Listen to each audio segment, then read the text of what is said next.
കൊളുത്തിയ ചിത കണ്ണിൽ ജ്വലിച്ചു.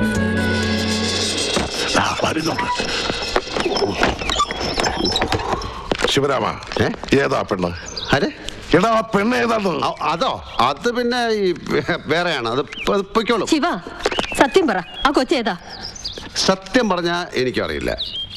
അറിയാവുന്ന ഒരു കാര്യമുണ്ട്, ആ കുട്ടി അവളെൻ്റെ കാമുകയാണ്. അതെ, ആ കുട്ടിക്ക് നോർത്ത് ഇന്ത്യൻ രീതിയിലുള്ള വെജിറ്റേറിയൻ ഫുഡ് വേണം. ഇന്ന് ഞാനും വെജിറ്റേറിയനാണ്. ഒന്ന് കുളിക്കുകയും ചെയ്യും. കുളിക്കാനോ? കുഴപ്പമായല്ലോ.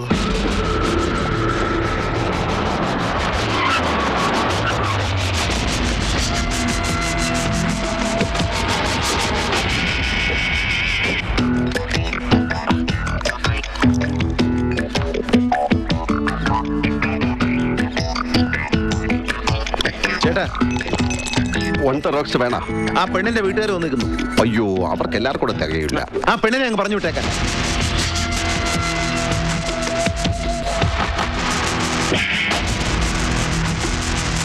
അവൾക്ക് സമ്മതമാണെങ്കിൽ കൊണ്ടുപോയിക്കോട്ടെ, അല്ലാതെ ബലം പ്രയോഗിച്ച് കൊണ്ടുപോകാൻ ഞാൻ സമ്മതിക്കൂല. ചേട്ടാ പ്ലീസ്, ആവശ്യമില്ലാത്ത പൊല്ലാപ്പെടുത്ത് തല വെക്കരുത്. അവർക്ക് സെൻട്രൽ ഗവൺമെന്റിൽ വരെ നല്ല ഹോൾഡാ. എന്നെ മിനിസ്റ്റർ നേരിട്ട് വിളിച്ചു പറഞ്ഞു ആ കൊച്ചിനെ വിട്ടുകൊടുക്കണം. ആര് പറഞ്ഞാലും ശരിയാ, അവളെ ഇവിടുന്ന് പിടിച്ച് വലിച്ചുകൊണ്ട് പോകാൻ പറ്റില്ല. എങ്കിൽ ചേട്ടന്റെ സമ്മതമില്ലാതെ എനിക്ക് ചെയ്യേണ്ടി വരും. എങ്ങനെ, അനിയനായിട്ടാണോ അതോ പോലീസ് ഓഫീസറായിട്ടാണോ ഈ പറയുന്നത്? അനിയനായിട്ട് തന്നെ. അങ്ങനെയാണെങ്കിൽ എനിക്കൊരു കാര്യം പറയാനുണ്ട്. മുതിർന്നവരുടെ കാര്യത്തിൽ ഇടപെട്ടാൽ നിന്റെ ചന്തി ഞാൻ അടിച്ചു പൊട്ടിക്കും. എങ്കിൽ പോലീസ് ഉദ്യോഗസ്ഥൻ എന്ന നിലയ്ക്ക് ഞാനത് ചെയ്തോളാം. അത് പറ്റില്ല സാർ.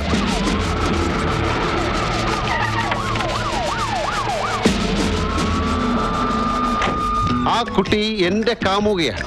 കാമുകനും കാമുകയും എന്ന് പറഞ്ഞാൽ ബ്രാൻഡിയും വെള്ളവും കൂടെ മിക്സ് ചെയ്ത പോലെ. ഒരു പോലീസ് ഓഫീസർ വിചാരിച്ചാലും അതിനെ വേർപിരിക്കാൻ പറ്റില്ല. അത്രയും വാശി വേണോ ശിവരാമ? ഒന്ന് ചോദിച്ചോട്ടെ ശിവരാമ, നിങ്ങൾ തമ്മിൽ എങ്ങനെ പരിചയം? എങ്ങനെ പറയൂ, നിങ്ങൾ എങ്ങനെ കാമുകി കാമുകന്മാരായത്? ആദ്യം കണ്ടുമുട്ടിയത് മുതൽ പറയണം. ഞാൻ ആദ്യമായിട്ട് ആ കുട്ടിയെ കാണുന്നത് ഫസ്റ്റ് ടൈമിലാ. ആദ്യമായിട്ട് ആ കുട്ടിയെ ഞാൻ കാണുന്നു ഒരു ദിവസം അമ്പലത്തില് ഞാൻ തൊഴാൻ പോയപ്പോ ഞാൻ ആ കുട്ടിയെ ആദ്യമായിട്ട് കണ്ടു. ഫസ്റ്റ് ടൈം കണ്ടപ്പോ തന്നെ എന്റെ മനസ്സ് പറഞ്ഞു, ഇതാണ് ആ കുട്ടി, ഇതാണ് ആ കുട്ടി. പിന്നെ വൈകിയില്ല, ഞാൻ ചോദിച്ചു, ദേവി, ഞാൻ അവിടുത്തെ പൂജാരിയായിട്ട് ഇനിയുള്ള കാലം പൂജിച്ചോട്ടെ എന്ന്. അവള് പറഞ്ഞു, ഓക്കെ ചേട്ടാ. എന്നിട്ടോ എന്നിട്ട് ഞങ്ങള് ബീച്ചിൽ പോയി. എന്നിട്ട് കണ്ണും നോക്കി അങ്ങനെ ഇരുന്നു. എന്നിട്ട് ഞങ്ങള് കപ്പലണ്ടി വാങ്ങിച്ചു തന്നു. സർ, ബീച്ചിൽ കപ്പലണ്ടി വിൽക്കണ പയ്യന്മാരില്ലേ, അവരുടെ കപ്പലണ്ടി വാങ്ങിച്ചു തന്നു. ആരോടാ നീ കളിക്കുന്നേ? പറടാ, നീ അവളെ തട്ടിക്കൊണ്ട് പോന്നല്ലേ? ഒരു വലിയ തുക നീ ഫോൺ ചെയ്ത് ചോദിച്ചില്ലേ?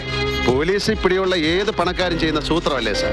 മകളുടെ കാമുകനെ കള്ളക്കേസിൽ കുടുക്കി അകത്തിടുക എന്നുള്ളത്. പെണ്ണിനെ തിരിച്ചു കെട്ടാ ഇവരും അത് ചെയ്തു, അത്രേ ഉള്ളൂ. ഇതൊക്കെ മനസ്സിലാക്കാനുള്ള ഒരു കോമൺ സെൻസ് സാറിന് വേണ്ടേ? പറടാ, എന്തിനാ നീ അവളെ പൂട്ടിയിട്ടിരിക്കുന്നത്? വേണ്ട സാർ, ഇത് ഞാൻ നോക്കിക്കോളാം. സാർ, ഇത് നിങ്ങളുടെ ഡ്യൂട്ടി ആയിരിക്കും, പക്ഷെ അത് സ്റ്റേഷനിൽ വെച്ചാവാം. ഇത് എന്റെ വീടാണ്. എന്നാ ഇത് പോലീസ് സ്റ്റേഷൻ ആണെന്ന് കൂട്ടിക്കോ. പ്രതിയെ മാത്രമല്ല, പ്രതിയുടെ അച്ഛനെ ചിലപ്പോൾ ചോദ്യം ചെയ്തു വരും. വിളിച്ചെടുക്കണം അവളെ.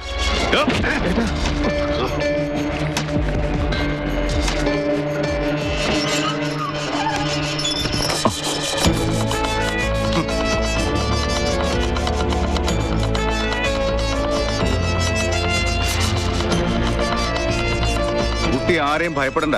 ഇവൻ കുട്ടിയെ ഭീഷണിപ്പെടുത്തി കൊണ്ടുവന്നാണെന്ന് ഞങ്ങൾക്കറിയാം. ധൈര്യമായിട്ട് വീട്ടുകാരോടൊപ്പം പൊയ്ക്കോളൂ. ശിവരാമൻ എന്നെ ഭീഷണിപ്പെടുത്തിയിട്ടില്ല. എന്റെ സ്വന്തം ഇഷ്ടപ്രകാരം ഞാൻ അദ്ദേഹത്തോടൊപ്പം വന്ന് താമസിച്ചതാ. അങ്ങനെ നിന്റെ ഇഷ്ടപ്രകാരം തോന്നിയ സ്ഥലത്ത് താമസിക്കാനൊന്നും പറ്റില്ല. നിനക്കിഷ്ടമാണെങ്കിൽ വിവാഹം ഞങ്ങൾ നടത്തി തരും. എന്നിട്ട് ഇവിടെ വന്ന് താമസിച്ചോളൂ. അതെ, വിവാഹം കഴിയാത്ത സ്ഥിതിക്ക് കുട്ടി ഇവരോടൊപ്പം പോകണം. പോയേ പറ്റൂ. ഞങ്ങളുടെ വിവാഹം കഴിഞ്ഞതാ.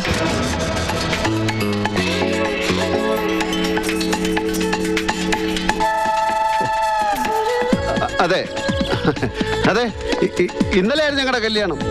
അതിന്റെ പാർട്ടി ഷാപ്പി വെച്ച് നടക്കുമ്പോഴാണ് പോലീസുകാർ വന്ന് ഞങ്ങളെ പൊക്കിയത്. താൻ എന്താ പറഞ്ഞേ? ചേട്ടന്റെ മോളെ തട്ടിക്കൊണ്ട് പോയി വലിയൊരു തുക ചോദിച്ചു എന്നല്ലേ? ഇപ്പൊ മോള് പറഞ്ഞ കേട്ടല്ലോ. സാർ, അത് അവളെ ഭീഷണി. വെറുതെ ആളമനക്കെടുത്താൻ.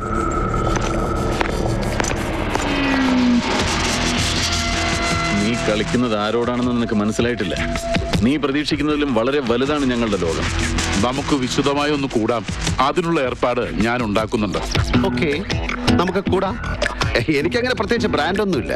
വാറ്റാണ് കൂടുതൽ ഇഷ്ടം. കുറച്ച് മുട്ടയും കൂടെ വേണമെങ്കിൽ പുഴുങ്ങി വെച്ചോണം. അതാണ് അതിന്റെ കോമ്പിനേഷൻ.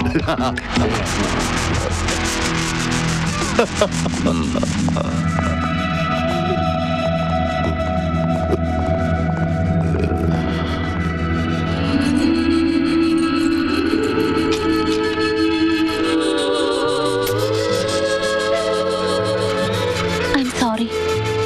ഇതല്ലാതെ വേറെ മാർഗമൊന്നും ഇല്ലായിരുന്നു. ഏയ്, അതൊന്നും സാരമില്ല. ഈ താലിയിലും മാലയിലും ഒന്നും ഒരു കാര്യമില്ല. സ്നേഹവും ബന്ധവും ഒക്കെ മനസ്സിനകത്തല്ലേ. പിന്നെ ഈ കുട്ടിയോട് എനിക്ക് വലിയൊരു കടമുണ്ട്.